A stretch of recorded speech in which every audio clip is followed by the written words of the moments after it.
Okay, so I assume by now you've seen this, that, Joe Biden will be the commencement speaker at Morehouse's graduation this year, and this decision was made by Morehouse's administration, and more specifically, President David Thomas.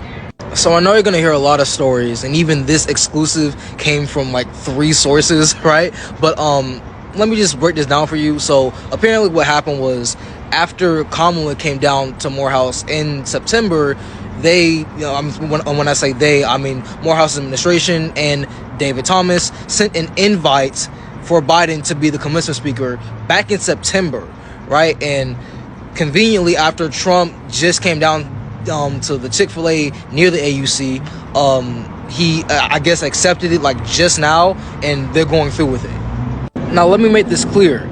Us AUC students and alumni are completely against this decision, and we do not want Genocide Joe on our campus, on Morehouse's fucking campus whatsoever.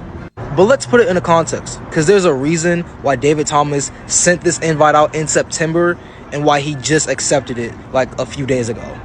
Because not only does David Thomas have a seat on the board of Vanguard, which, if you don't know, Vanguard is a financing company that President Thomas sits on as the president of Morehouse College. And Vanguard has massive investments in Israel for companies that manufacture weapons to kill Palestinians.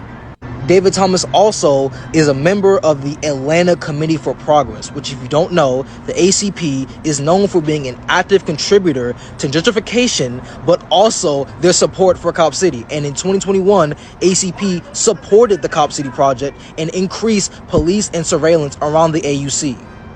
The Atlanta Committee for Progress and the Atlanta Police Foundation both represent these new public-private formations that use the infrastructure of nonprofits and philanthropy to influence public works and legislation. And these groups are not only what David Thomas supports, but it's what some of the Spelman admin supports, and it's what some of the Clark admin supports. Even though these are the same people in administration that'll name drop Alice Walker or MLK at the drop of a hat for marketing material to get people into their schools.